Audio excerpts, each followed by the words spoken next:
Qual é o nosso assunto mesmo, queridos? Batalha espiritual. Então nós somos, já falamos na primeira fase, falamos que somos convocados para a luta, amém? Então a gente está trabalhando esse texto, vamos lá. Objetivos. Então primeiramente a gente falou da convocação, que somos todos convocados para estarmos nessa luta, né? Então, já passamos por isso, cosmovisão, chamada, aniversário. Segunda coisa, a gente falou que depois de convocado, que a gente está usando a mesma metáfora das Forças Armadas, né? Cada um de nós somos soldados de Cristo, amém? E somos convocados para essa luta. Então, assim, a gente, uma vez chamado, uma vez convocado, é preciso treinamento, amém? O que nós estamos fazendo aqui? Treinamento, treinando, né? Então, treinamento da resistência. E a gente falou já, isso aqui a gente já falou, né? O campo da batalha, porque Efésios 6, 6:12, porque a nossa luta não é contra a carne e o sangue, mas contra principados e potestade, contra dominadores deste mundo tenebroso, contra as forças do mal nas regiões celestiais. Ou seja, Paulo vai colocar para a gente, Efésios vai colocar para a gente claramente, 6:12, que a nossa luta não é contra pessoas, né? Por trás das lutas que nós estamos enfrentando, por trás das pessoas que estão nos ferindo, existem hostes, forças malignas que operam. Por incrível que pareça, eu terminei ontem uma terapia com uma cliente, né, em que ela, na verdade, ela veio atrás de psicologia, né, atrás de terapia, mas quando a gente fez toda a apuração da vida dela, o pastor dela era a pessoa que estava sendo usada pelo inimigo para feri-la. Nós tivemos que blindar e entender e fazer entender com tudo isso aí. Ou seja, que a nossa luta não é contra a pessoa. A luta dela não era contra o pastor dela, mas o inimigo estava usando o pastor dela para feri-la, para fazer uma série de coisas com ela, né? Tá certo, né? Então, isso é o foco do nosso estudo aqui, é entender que de repente alguma pessoa que está fazendo uma coisa contigo, algumas circunstâncias que estão acontecendo na tua vida, elas não são simplesmente aquilo que está acontecendo. Então eu quero trazer, a gente já falou isso em estudos anteriores, da questão do invisível, do insensível, né, que não está nas nossas condições de ver, mas que estão atuando. E nós vamos estar treinando nisso, porque tem uma pessoinha que está por trás de tudo isso. E nós já falamos, descrevemos na quinta-feira passada, a gente descreveu ele bonitinho, não foi? A gente falou dele lá em Apocalipse, estourou a guerra no céu com o Miguel, não foi isso? Né? E aí o Miguel expulsou Satanás do céu, e nós vimos vários nomes dele, né? Era Satanás, dragão, antiga serpente. E aí o pessoal ainda me ajudou com outros nomes que hoje em dia a gente conhece que não estão na Bíblia, não é? Tá certo? E aí quando ele vem do céu, que ele é expulso do céu e é lançado para a terra, ele vem atrás, Apocalipse 12:13, ele vem atrás da mulher que tinha dado à luz a um filho homem. Então a gente interpretou esse texto de Apocalipse, em que nesse momento Satanás vem atrás de Maria, que está gestando Jesus. Só que Maria é protegida, né, e é levada e tal, e o filho também é protegido. Ele perdeu no céu, perdeu contra a mulher, né, e ele vai atrás da mulher protegida, ele vai atrás do filho também, ele perdeu com o filho, e no final ele vai dizer que ele vai, agora ele vai atrás daqueles que guardam a palavra do testemunho. Ou seja, Satanás está atrás de quem? De quem? Olha, vamos acabar com essa generalização, bate no peito aí. Ele está atrás de você, meu irmão. O que ele quer ganhar? Ele quer ganhar a tua alma. Qual é a maior inveja dele? O que ele quer lutar? Contra a sua intimidade com Deus. Intimidade com Deus, a gente trabalhou muito isso no retiro agora. A turma que está novinha aí, está guardada, está formada nisso aí, né? O pessoal aí que teve no retiro, né? O tema foi todo em volta da intimidade com Deus. Mas o que o Satanás quer? Quebrar a tua intimidade com Deus. Por que ele quer quebrar a tua intimidade com Deus? Porque lá em Gênesis, a gente já leu no texto de Apocalipse, no texto de Isaías e no texto de Ezequiel, a gente já leu que ele era querubim, morava no céu, tinha o direito, tinha intimidade com Deus.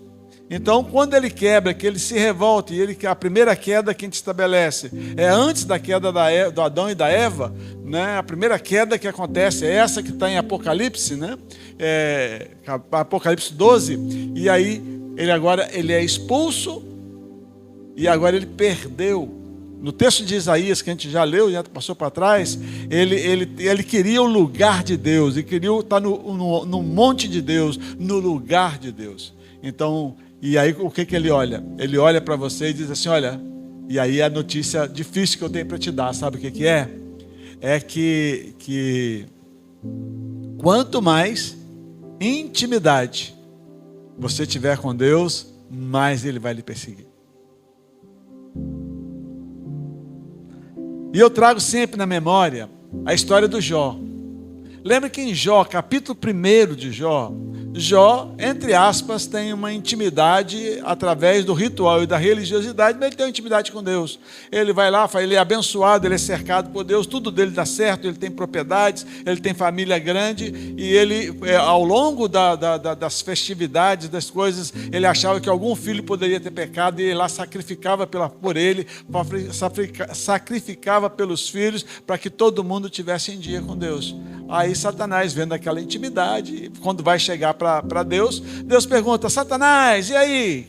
Né, tu estava por onde? Estava rodando a terra aí, passei lá na casa da Bernadette, passei lá na casa da Laura, né, estava rodando por aí, né, passei na casa do Laílson, né, estava rodando por aí, e ele está rodando por aí, tá certo, né? E ele pergunta assim, e o meu servo Jó? Você viu meu servo Jó? Meu servo fiel, Jó. Meu servo fiel, Jó. Né? Aí tá bom. Não, ele tá lá, ele é fiel, né? Também só botou uma cerca em volta dele. A gente não pode nem chegar perto. Aí Deus vira para Satanás, tá bom. Tá tirada a cerca, pode ir lá e tocar. Aí Satanás vem e tira a propriedade. Né? Aí volta. E aí, Satanás? Não, também. O senhor não deixou tocar na família dele? Tá bom, vai lá e toca. Tá bom. Aí vai, olha, mas ele ainda está bem, está de saúde. Tá bom, vai lá e toca, só não pode tirar a vida dele. E quando termina o capítulo 2 de Jó, ele está sentado em cima do monturo, com o corpo todo ferido, se coçando com... Que foi, Erivalda? Não, para pegar... Não, Erivalda, não, minha Bíblia, eu preciso dela. Eu preciso da minha Bíblia, Erivalda. Não, eu preciso dela aí. Como é que eu vou ler a Bíblia para o pessoal aqui, se você pegar a minha Bíblia?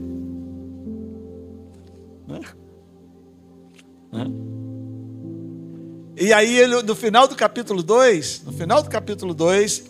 Jó está sentado em cima do monturo, todo ferido, se coçando, com um caco de telha. E a mulher ainda vira para ele assim, Jó, maldiz Deus e morre. Aí Jó tem a palavra das mais lindas de intimidade com Deus. Deus deu, Deus tirou, bendito seja Deus. Olha, não houve pense que eu jamais seria como Jó.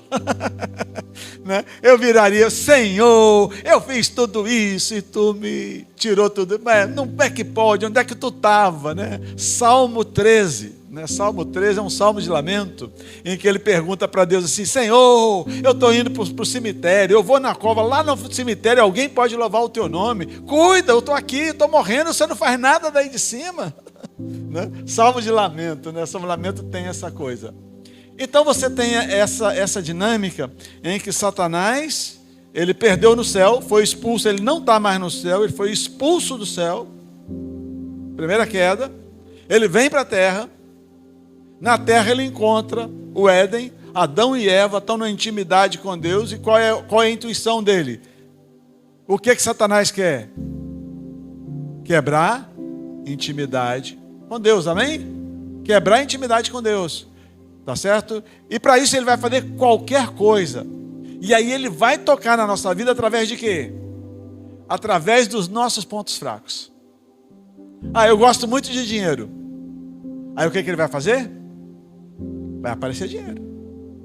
Né? Vai aparecer coisa que dinheiro para ganhar de modo fácil, fazer maracutaia, fazer um negócio. Mas lembra que o Satanás não, ele é o pai da mentira, amém? Ele não é pai da preguiça, ele é pai da mentira. E ele vai mentir para você, né? Alguém vai lá na sala da pastora, vê se tem alguma Bíblia por lá para dar para Erivaldo, alguma Bíblia que alguém esqueceu por lá para dar a Erivaldo. Não? Eu acho que já foi, né?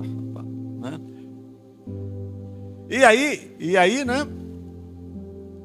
Satanás quer quebrar, vai usar aquilo que a gente tem mais de fraco. Nós temos depois aqui, na capítulo 2 e 3 de Apocalipse, a carta às 7 igrejas da Ásia Menor.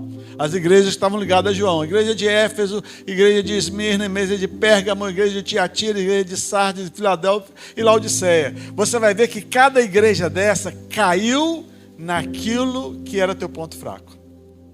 Igreja de Éfeso. Lembra onde caíste? O que foi que a igreja de Éfeso caiu? Esfriou o primeiro amor. Volta. Onde é que está a mudança? Volta ao primeiro amor. Veja onde você caiu, volta lá. E olha que Deus é fantástico, né? Nessa recuperação da intimidade com Deus. Deus não diz assim, olha, volta lá, paga penitência por tudo aquilo que você fez de errado. É isso que Deus está falando na igreja de Éfeso? Não, Deus se volta lá onde você parou e continua de lá. Esquece tudo aquilo que você fez de errado, apaga tudo aquilo que você fez de errado ou que não estava em comunhão com Deus. Continue do ponto aonde você parou. Pense que eu acho bonito isso em Éfeso. Mas Éfeso, o ponto fraco de Éfeso foi o quê? O ponto fraco de Éfeso era ter esfriado o amor.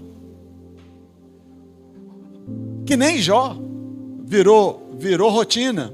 O dia a dia virou rotina, né? Virou rotina, a fé virou rotina, o ir na igreja ficou rotina, o sacrifício virou rotina, tudo virou rotina. Então você tem cada igreja de Esmirna, né? Virou sinagoga de Satanás. Igreja de Pérgamo é trono de Satanás, porque lá tem a doutrina de Balaão, os nicolaítas. Igreja de Tiatira tem a Jezabel, a profetisa que seduz a igreja. Igreja de Sardes tem nomes que está vivo, mas está morto. Igreja de Filadélfia, ela é a melhorzinha, né? Que menos tem acusação contra ela, né? Tanto é que tem muita igreja, a Igreja Batista Filadélfia, Igreja Presbiteriana Filadélfia, né? Mas a Igreja Filadélfia tem uma porta aberta, mas ela tem pouca força. É uma igreja fraquinha. É uma igreja que não vai lá fazer o trabalho porque se acha muito fraca. E Laodiceia, que é a igreja mais rica, né? É a igreja que tem mais dinheiro, tem mais propriedade, tem mais fácil, mas é uma igreja fria. Ela não é quente, é uma igreja morna. Ela não é isso, é uma igreja morna. Ela não é quente nem fria. E eu estou a ponto de vomitar. Então veja que essa carta às 7 igrejas, na verdade, ela nunca foi uma carta à igreja. Elas são bilhetinhos que estão dentro do Apocalipse. Se voltar no capítulo 1 de Apocalipse, o livro foi divulgado, não foi a carta. O que cada igreja dessa recebeu foi a cópia inteira do Apocalipse até o final.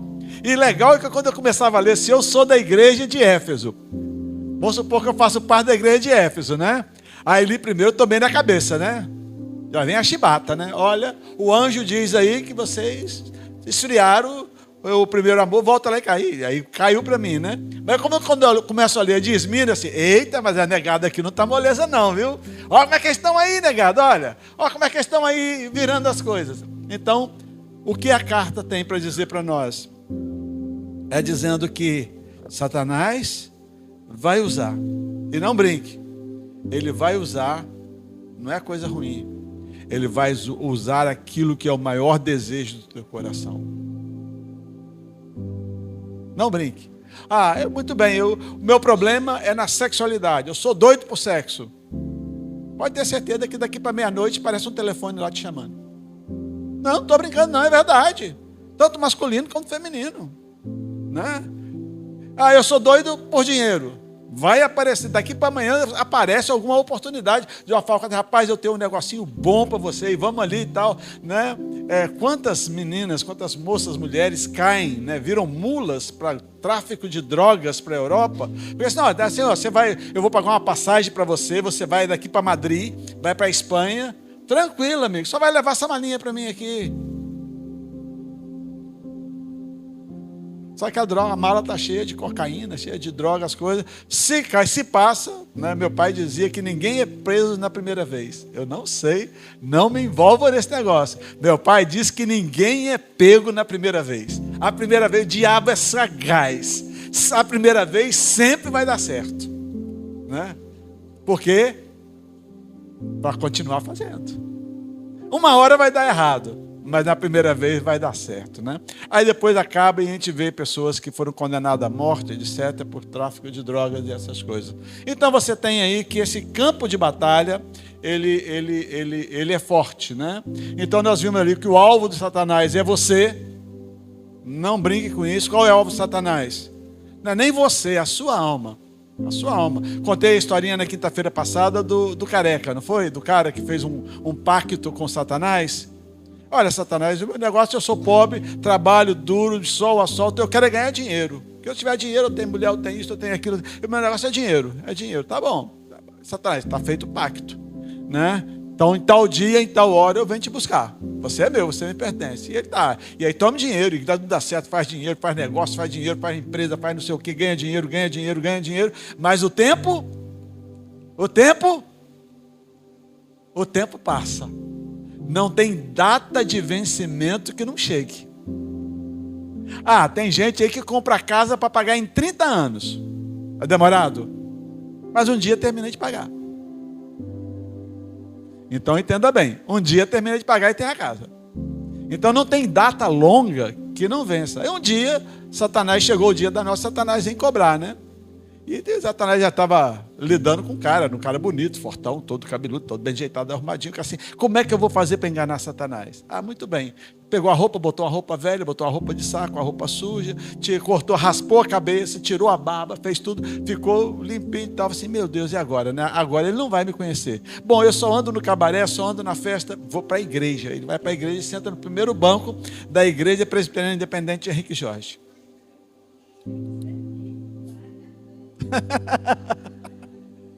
Né? Pior que quem raspa a cabeça que sou eu, né? Aí Satanás vem para pegar a alma que pertencia a ele, roda a cidade toda, vai nos prostíbulos, vai nas festas, vai por tudo quanto é lugar, vai no campo, no jogo do Fortaleza com o Ceará, né? Vai lá e não acha o cara de jeito nenhum, né? Não acha o cara de jeito nenhum. E ele vai passar, a gente tinha procurado a cidade toda, assim, mas tem essa igreja aqui que está tendo culto, é o único lugar que eu não fui, vou dar uma olhada aqui. E ele vai, banco por banco, ele vai olhando, passa por um lado, passa pelo outro, porque você acha que Satanás não entra na igreja? Entra.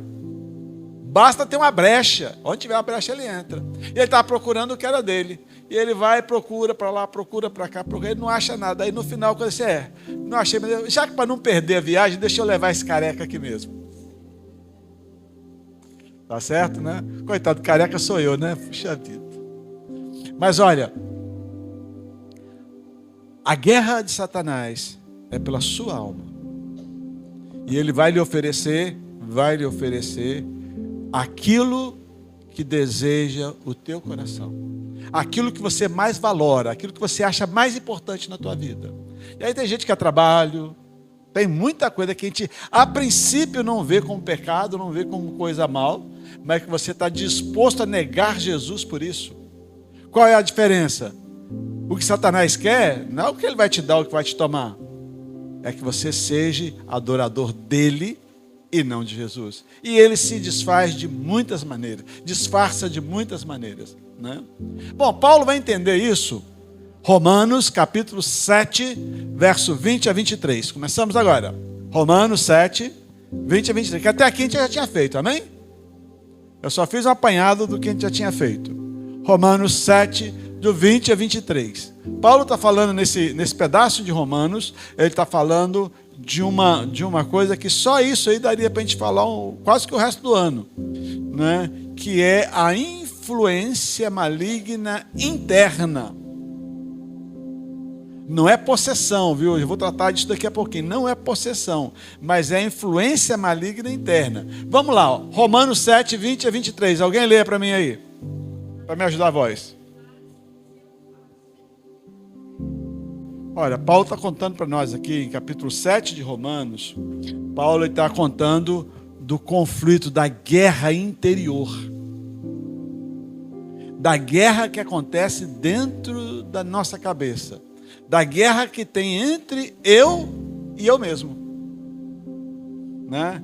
Entre eu e outras personalidades, outras maneiras de eu ser, né? Então ele está dizendo assim, olha, mas se eu faço o que não quero, como é que você faz o que não quer? Conhece isso? Entende isso? Você tem algum exemplo para dizer que alguma pessoa, alguma situação na sua vida que você fez o que não queria? Bom, na psicologia eu luto com isso direto. Alcoólatra. Ele luta para não fazer a bebida, mas ele acaba perdendo, acaba fazendo o que ele não quer. Né? Quem mais? Quem tem problemas com a ira, que briga, que bate, que quebra. Ele vai dizer que não é isso que eu queria fazer, mas acabei fazendo. Então essa luta interior, essa luta de dentro, ela tem sim, ela tem um quê maligno, ela tem um quê satânico, né, que espeta, e espeta no seu lugar mais frágil, né? Às vezes toca, às vezes é uma coisinha que não é nada, né? Às vezes é uma palavrinha que não é nada, mas que ela toca, ela espeta e você dispara um lado seu, né? Um lado seu que às vezes você nem conhecia, porque alguém falou alguma coisa, porque alguém fez outra coisa. Quanta gente aqui na igreja já saiu, e assim, aqui já não está mais na IPI de Henrique Jorge, e você, mas por que foi que ela saiu? Porque uma não quis dar o boletim para a outra. Pense nisso. Mas é o boletim que é a causa? A causa é que já havia aí um ponto sensível. E o Satanás disse, é aqui que eu vou atacar. É aqui. Por isso estamos eternamente vigilantes e prontos para entender tudo isso. Os instrumentos de Satanás. O que é que ele usa? Já começamos a falar, né? O que é que ele usa? Nossos pontos frágeis. Cutuca no vizinho e diz assim, olha, ponto frágil. Biblicamente, a gente usa o livro de Neemias, quando Neemias assim, tem brecha no muro. Isso é uma linguagem bem evangélica, né? Vamos tapar a brecha do muro. Mas, na verdade, a gente às vezes materializa esse muro e está procurando um muro para cercar. Na verdade, isso está dentro de você, está dentro do seu sentimento, dentro das suas emoções, tá certo? E quando você se permite ser controlado pelas emoções e não pelos valores, você permite que Satanás te use. Porque quando você tem valores altos, você resiste. Mas quando você permite que as emoções dominem a tua vida, e as emoções nem sempre serão boas. Às vezes as emoções são de ira, de ódio, negativas, ou às vezes as emoções são de alegria, de amor, positivas. Mas se você deixa se levar por uma das duas, você está fácil de ser manipulado, porque você tem que guiar a tua vida por valores. Satanás odeia essa palavra, mas é por valores que o cristianismo constrói, que a Bíblia constrói. Então, em 1 Timóteo 4, 1 a 2, 1 Timóteo 4, 1 a 2, vai dizer assim, olha, o Espírito afirma expressamente que nos últimos tempos, quando é os últimos tempos? Agora, não é isso? Concorda comigo? Estamos vivendo os últimos tempos. E o que é que acontece? Alguns apostatarão da fé. Deixarão a fé. Por quê? Por obedecerem a espíritos enganadores e a ensinos de demônio, pela hipocrisia dos que falam mentira e têm cauterizado a própria consciência. Ou seja, a gente tem a dinâmica profunda que Satanás usa. Lembra que eu comecei falando aqui hoje de uma pessoa que eu fiz terapia, terminei a terapia com ela agora, hoje, isso é hoje, ontem, quarta-feira. Terminei a terapia com ela ontem, quarta-feira, porque eu disse quem é que estava tentando ela, quem é que o Satanás estava usando para chegar até ela? Um pastor. Então entenda bem assim, olha, enganadores, ensinos de demônio, que pela hipocrisia falam mentiras e têm cauterizado a própria consciência. Gente, tem ensinamento bíblico aí que eu vou te contar, viu? Tem pastor pregando aí que está longe de conhecer. Eu, ao ano passado, 2025, né? Primeiro semestre de 2025, eu também tive, assim, eu atendo muitos pastores, não só, eu atendo muitos pastores, né? Porque coloco numa posição de que tenho acesso a eles. Mas veio um pastor comigo com a sua família inteira, não foi só ele não, né? Ele e a sua família, né? Com um caos estabelecido, né? A mais nova tentando suicídio, depressiva, tentando suicídio, a outra também depressiva, ele também, pastor, depressivo, etc. Quando rolou tudinho, né? Que eu comecei a entrar no problema da família, que comecei a entender a família profundamente, eu tocado pelo Espírito, eu fiz a pergunta direto para o pastor: você já aceitou Jesus? Que é isso, rapaz? Eu sou pastor. Eu tenho um ministério, já converti mais de 300 pessoas, já se converteram nas minhas pregações. Eu falei, meu amigo, não foi essa a pergunta que eu fiz. Você já entregou a tua vida na presença de Deus? Você já se rendeu definitivamente? Ou você está nesse grupo aí? Espírito enganador, ensino de demônios, porque falam mentira, tem a mente. Como é que a mente é cauterizada? Ah, muito bem, Paulo, você vai aceitar Jesus, você vai seguir a Bíblia direitinho, mas eu faço o quê? Isso é para você, eu não faço, né? Jesus chama isso de hipocrisia, né?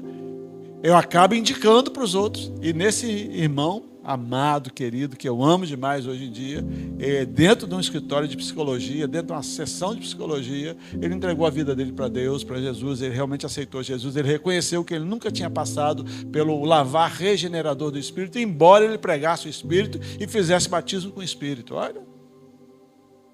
Mas olha, é interno, bate aí no peito, bate. É interno, é dentro. Então a gente tem que ter cuidado nesses últimos tempos, né? Nos dois evangelhos, tanto de Mateus quanto de Lucas, tem a cena da tentação de Jesus.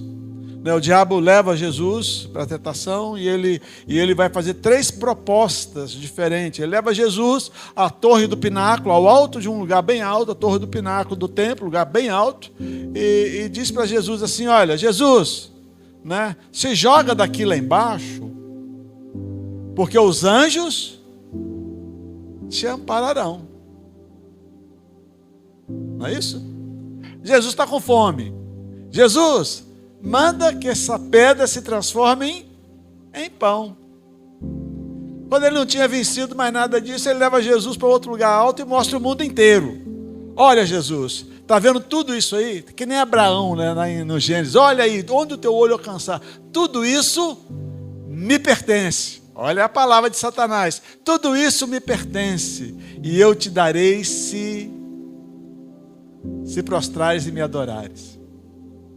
Olha como as propostas de Satanás são sutis. E como ele enfrentou o próprio Jesus. Você acha que ele não vai te enfrentar? Você acha que ele não vai trazer uma proposta para você? Não? Então, cuidado, porque atrás das propostas existe a verdadeira intenção. E esse é o nosso... Nós temos que descobrir que é uma intenção de Satanás. Timóteo ainda diz para nós assim, olha... Sabe, porém, Timóteo 3, 1 a 7. Sabe, porém, isto, que nos últimos dias sobrevirão tempos trabalhosos, porque haverá homens amantes de si mesmo. Opa! Vai vendo aí. O que é amante de si mesmo? Amantes de si mesmo. Amor próprio é necessário. Não. Quem é que é amante de si mesmo? Hein? Continua. Egocêntrico, continua. Tudo isso junto. Aquilo que Satanás mais adora, orgulho. O amante de si mesmo é um orgulhoso. Tudo que eu faço é de bom e do melhor, né? Avarentos. Quem é avarento? Avarento é aquele sujeito que bota um sorrisal dentro da mão, atravessa o rio Ceará sem dissolver, né? Atravessa o rio Ceará ali sem dissolver o sorrisal. Mão fechada. Avarento, quer dizer, ser econômico, ser planejado economicamente é uma coisa. O avarento é aquele que, mesmo tendo, esconde o que tem para reclamar para ganhar mais. Tá certo, né? Presunçoso, soberbo, blasfemos, desobediente de pai e mãe. Olha aí, Tevim. Desobediente, pai e mãe. Tevim obediente, né?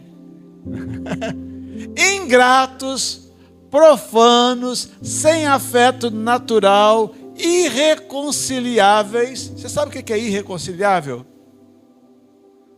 É quando você chega, duas pessoas brigaram, né? Discutiram e tal. Não, mas eu não perdoo. Né? Caluniadores, intemperantes, cruéis, sem amor para com os bons, traidores, obstinados, orgulhosos, mais amigos dos deleites, dos prazeres do que dos amigos de Deus, tendo aparência de piedade, mas negando a eficácia dela. Destes, olha, se você está na Bíblia, aí é hora de marcar, de riscar um por um, até numerar 1, 2, 3, 4, 5, para saber quem são as pessoas que fazem parte do teu círculo e quem você não deva deixar que entre no teu círculo. Né? Porque deste número são os que introduzem pelas casas e levam cativas mulheres nécias, carregadas de pecados, levadas de várias concupiscências, que aprendem sempre e nunca podem chegar ao conhecimento da verdade. Quem é a verdade? Disse Jesus, eu sou o caminho. Então lembra bem, quando eu estava falando daquele cidadão que eu trabalhei com ele, ele não tinha o conhecimento da verdade. Aprende sempre, ensina sempre, mas aplicar a minha vida é outra coisa. Vamos ver outros instrumentos de Satanás. Uma coisa muito discutida e que eu quero deixar claro na tua cabeça hoje. A diferença entre possessão e opressão. Amém? E aqui eu vou deixar categoricamente claro para você duas coisas profundamente. Primeira coisa, aquele que aceitou Jesus e que tem o Espírito Santo no teu coração, jamais sofrerá possessão. Eu lidando um dia desses com um dos meus clientes, e o cliente falando da igreja que ele estava frequentando, da coisa tal, e ele chegou lá e disse assim, olha doutor, eu cheguei lá e a fulaninha lá, que era a ministra de louvor da igreja, estava caída lá, possessa, no chão. Aí eu falei assim, olha, bem claro, de acordo com as escrituras, é a Bíblia que está ensinando isso, aquele que tem o Espírito Santo de Deus não sofre possessão. Porque onde entrou o Espírito de Deus, aí há liberdade, não há mais opressão. Então não sofre possessão, mas sofre opressão. Porque Satanás não pode mais tocar na tua vida, então ele vai tocar nas coisas, nas circunstâncias e nas pessoas que estão à tua volta. Que nem Jó. Lembra que Jó, depois do capítulo 3 em diante, 3 amigos sentam em volta dele, e os 3 amigos vão fazer o papel de Satanás. Satanás vai sumir da história, os 3 amigos vão sentar e vão dizer: Jó, você pecou nisso, você pecou, Jó, você... Vão atentar a vida de Jó durante muitos capítulos, bem, uns mais de 20 capítulos, eles vão estar atentando a vida de Jó. Então entender assim, olha, você não terá mais, não tenha medo disso, não tenha medo disso. Não tenha medo de entrar em lugar nenhum. Eu estava bem no início do meu ministério, isso há muitos e muitos anos atrás, em outra cidade onde eu comecei meu pastorado, né? E aí o irmão do meu irmão, que não é meu irmão. Entenda agora. Entenda bem a história. O irmão do meu irmão, que não é meu irmão. Né? Ele é casado, né, com a mulher de umbanda, de centro, de despacho, essas coisas, né? E aí eu fui lá na casa desse meu irmão do meu irmão, que não é meu irmão. É simples assim, meu pai casou com a mãe dele. Aí teve ele. Depois do meu pai separou da mãe dele, meu pai foi com a minha mãe. Aí eu nasci. E aí a mãe dele arranjou outro homem e ele nasceu. Então, ele é irmão do meu irmão, eu também sou irmão do Camilo, mas nós dois, eu e ele, não somos nem parentes. As complicações da família bagunçada, né? Irmão do meu irmão que não é meu irmão, tá certo? E aí eu cheguei lá na casa para visitar essa pessoa, né?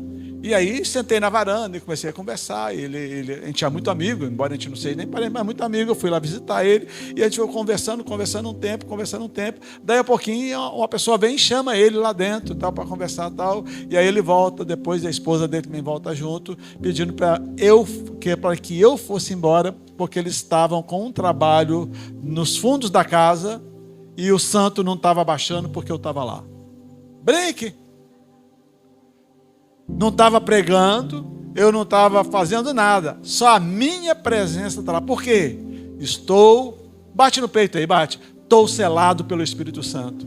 E aonde tiver, não tenha medo de entrar em lugar nenhum. Aonde você entrar, você está protegido pelo Espírito Santo. Você não vai sofrer possessão, mas vai sofrer o quê? Opressão. E opressão está assim, está no teu entorno, em circunstâncias, em pessoas que podem ser usadas para lhe ferir, se você permitir.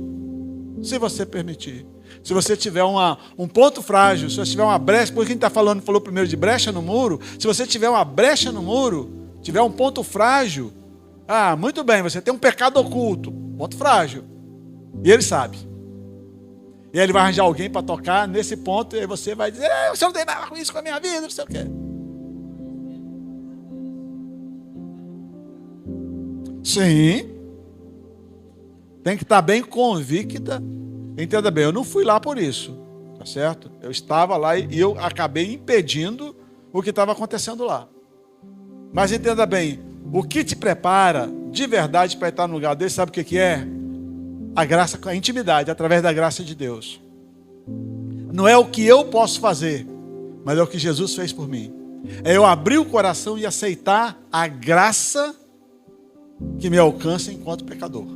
Porque eu, mesmo estando preparado, eu vou continuar sendo pecador. E isso é muito fácil de entender, né? Ainda, nós temos lá, olha, 1 Pedro 5,8.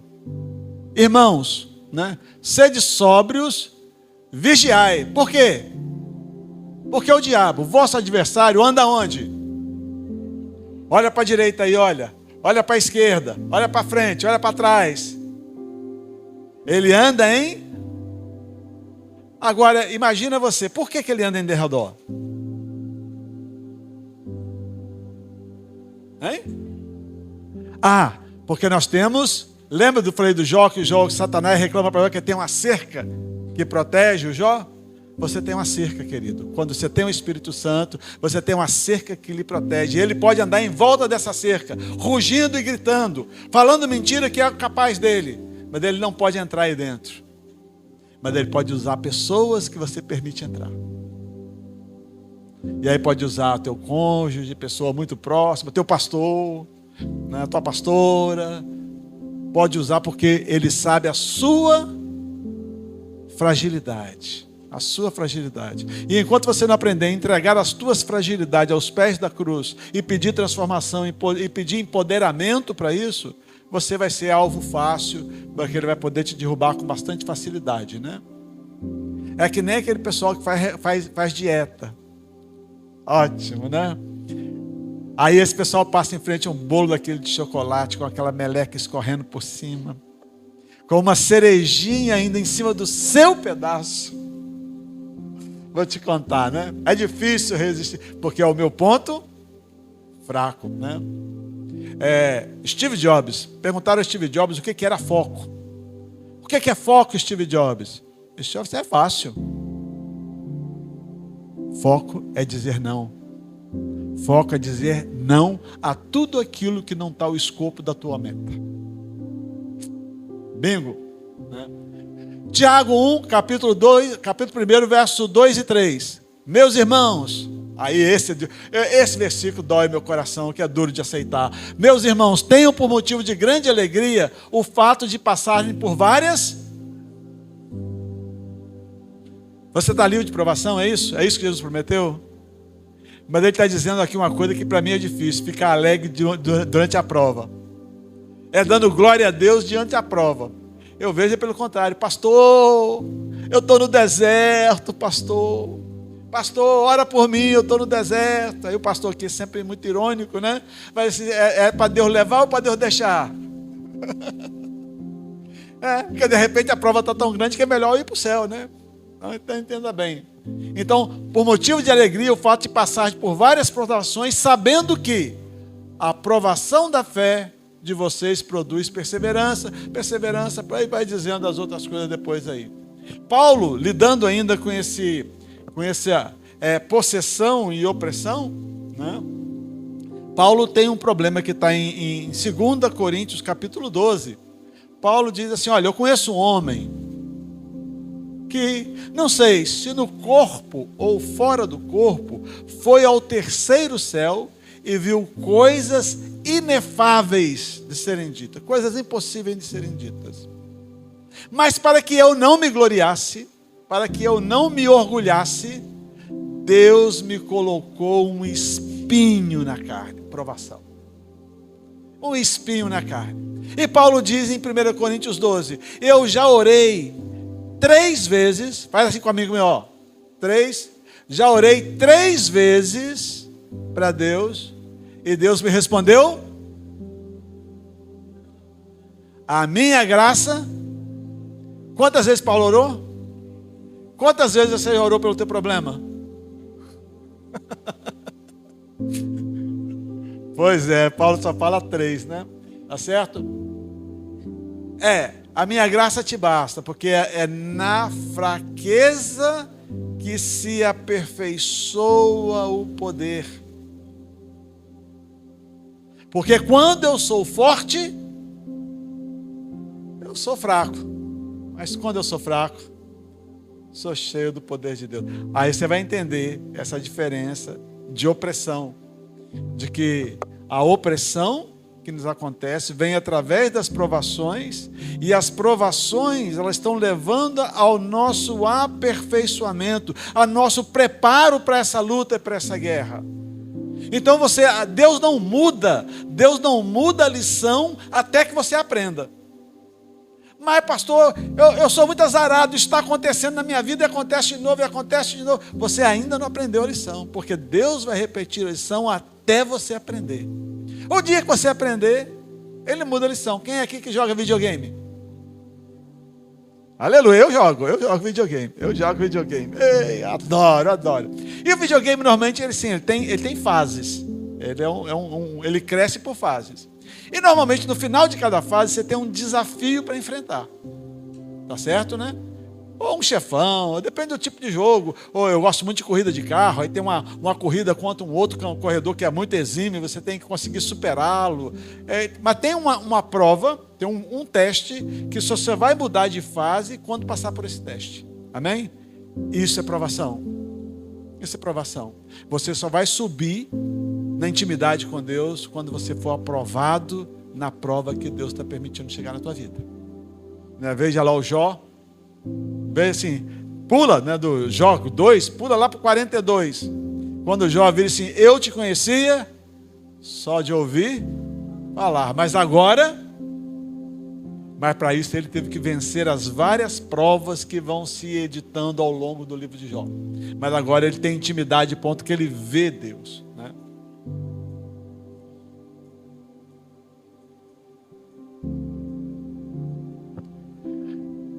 Para que possamos... outra coisa que você tem... Quem é aqui que serviu o exército? Eu tenho hoje eu tenho meu soldado aqui, né? Meu soldado aqui, né? Uma das coisas que mais me pegava na orelha no tempo de exército, né? É o seguinte, você e a sua arma, você tem uma intimidade, tem que ter uma intimidade profunda. Mais do que com a sua mulher, meu filho. Aquele negócio, aquele fuzil, você tem que limpar ele todo dia, tem que desmontar e tem que montar ele. E chega um dia, você vai treinando, e chega um dia que o cabo, a gente que era recruta, né? Eu nunca fui soldado, viu? Só fui recruta. A gente que era recruta, chegava, e tinha um dia que o cabo chega, né? Demônio na vida de um recruta é o cabo. Pense que... né? Aí chega um dia que o cabo chega lá, bota um fuzil montado na tua frente, cronômetro de tempo, você tem que desmontar o fuzil todinho e montar ele a pronto de tiro num tempo determinado. Se não passar, vai pagar, vai perder o final de semana, vai pagar a prova, vai pagar a multa, vai pagar 30 flexão com o pé do cabo em cima das tuas costas. É assim, a coisa é desse jeito, né? Mas entenda bem, as armas, quando eu falo de treinamento, quando eu falo de combate, tem armas. E assim, amado, o que eu quero dizer? Você não está sozinho, você tem armas. Você tem armas que podem ser usadas nessa batalha espiritual. E que armas são essas? 2 Coríntios, capítulo 10, verso 3 a 5.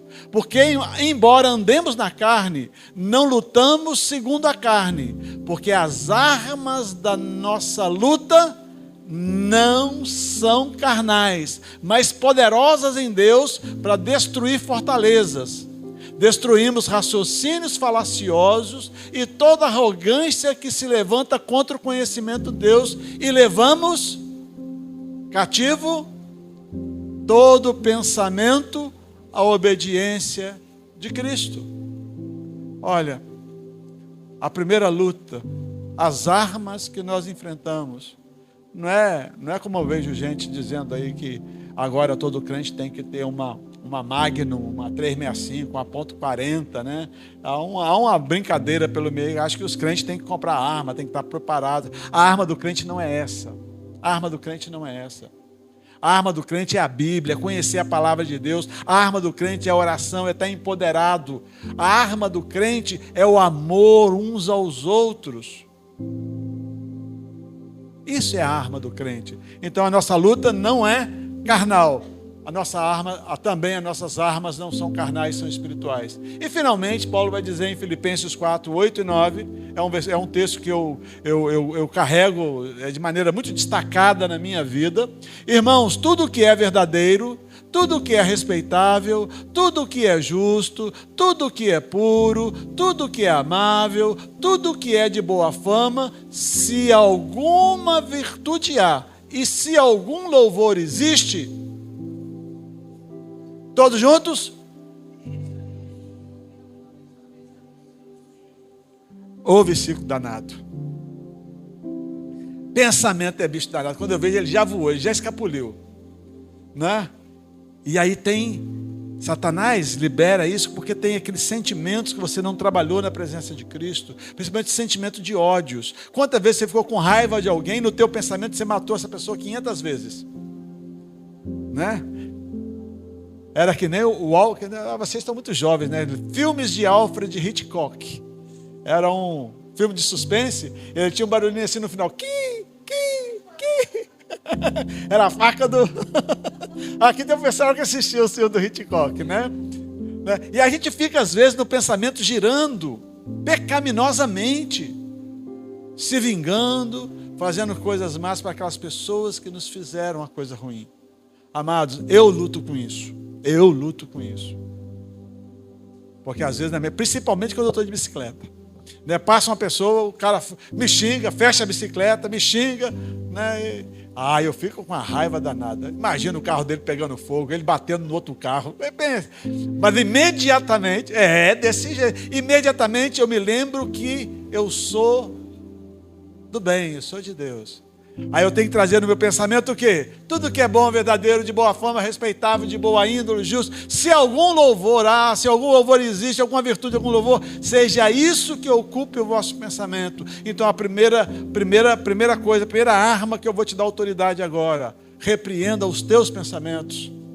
Antes de repreender o comportamento dos outros, repreenda a tua visão, repreenda o teu pensamento. Porque para você estar fazendo certas coisas, às vezes o teu pensamento está sendo o primeiro pecado e não é o outro. Porque tudo aquilo que eu vejo de errado no outro, primeiro está dentro de mim.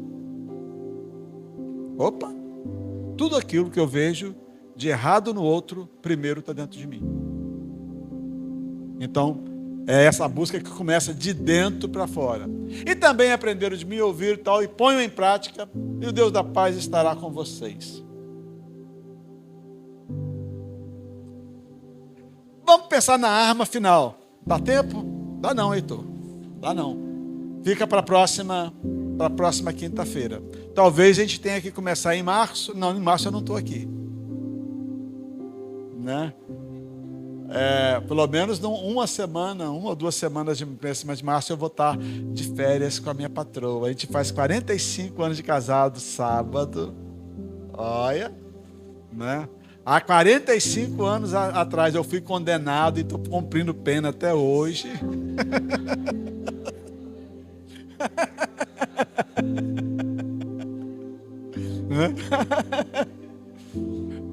Ainda digo assim, né? Se eu tivesse cometido um assassinato, matado tinha tomado 30 anos de cadeia, já tinha 15 de liberdade.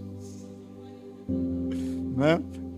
Olha, mas quando eu fiz 25 anos de casado, né? Eu casei de novo. Quando eu e o Cristina fizemos 25 anos de casado, aqui na igreja do Henrique Jorge já. A gente chamou o reverendo Frank Leonard Arnold e a gente celebrou o casamento, fez um novo casamento, passou de novo pelos votos, né? Pela revelação e renovação de votos, porque depois de 25 anos de casado, a gente olhou um para o outro e disse, tem jeito mesmo, é você para mim e eu para você mesmo, nós vamos juntos, vamos casar de novo. Né? Tão romântico, né? Não, e assim, Cristina é uma grande companheira, né? A gente, 45 anos juntos, a gente tem muita história, andou por muitos cantos, criamos 2 filhos, Juan e Rabi, mas aí a gente tirou esses 10 dias de férias em março para ir para o Espírito Santo, ver a nossa família, né? O estado do Espírito Santo, ver a nossa família, ver a minha tia-mãe, de 96 anos, ainda está vivinha, ainda está lúcida, pode conversar, e eu fui doado para ela é a minha mãe, ela é a minha... para quem eu fui doado. Eu vou lá vê-la talvez pela última vez, né? Porque é uma pessoa de 96 anos, a gente nunca sabe. Embora o DNA da família é alto, né? Eu conheci minha tataravó 114, conheci minha bisavó 98, a minha avó 92, ela já ganhou da minha avó, já está com 96, né? E quem sabe ela encara os cento e tantos, e eu também, viu? Eu chego lá também. Amados, se você entendeu claro hoje eu trabalhei sobre o treinamento, amém? Você entendeu claramente que o treinamento vem de dentro para fora, que você tem que estar preparado, você tem que fazer opções. Deus lhe capacita, mas é você quem toma a decisão. Começando dos... Qual é o primeiro campo de luta? Bate a mão na cabeça aí. Pensamentos, né? Então, na próxima quinta-feira a gente vai falar sobre as armas, a armadura que está em Efésios capítulo 6, do verso 12 em diante. A gente vai descrever a armadura do crente nessa luta, né? Porque estamos ainda no treinamento. E se Deus quiser, na próxima quinta já vai estar, o limite vai ser, eu acho que a última quinta-feira do mês. E a gente vai ficar para outra ocasião o combate. Que tem uma terceira, são 3 níveis de estudo. Primeiro foi a convocação, segundo o treinamento e terceiro é o combate. Mas a gente vai terminar na próxima quinta-feira falando da armadura de Deus. Amém? E em outra época eu falo sobre o combate. Vamos ficar de pé e vamos orar. E eu quero que você saia daqui hoje consciente, que a primeira luta vem de dentro de você, mas não exclui as lutas externas. As lutas externas. E nós vamos ver isso na próxima quinta-feira, os dardos inflamados do inimigo que nos acertam ou que tentam nos acertar. Pai maravilhoso, Nós te pedimos nessa noite, ó Deus, que Tu guardes a cada um de nós, nos fortaleça, ó Deus, ensina-nos, ó Deus, a estar diante da Tua presença, ó Pai, cumprindo a Tua vontade, enfrentando essa luta como soldados de Cristo, chamados, vocacionados nessa luta, ó Deus. E a paz de Deus, que excede todo entendimento, possa guardar a nossa mente, nosso coração e as nossas mãos, incontaminados do mal, até a volta do nosso Senhor Jesus. Em nome do Pai, do Filho e do Espírito Santo. Amém. Deus abençoe você. Até a próxima quinta-feira.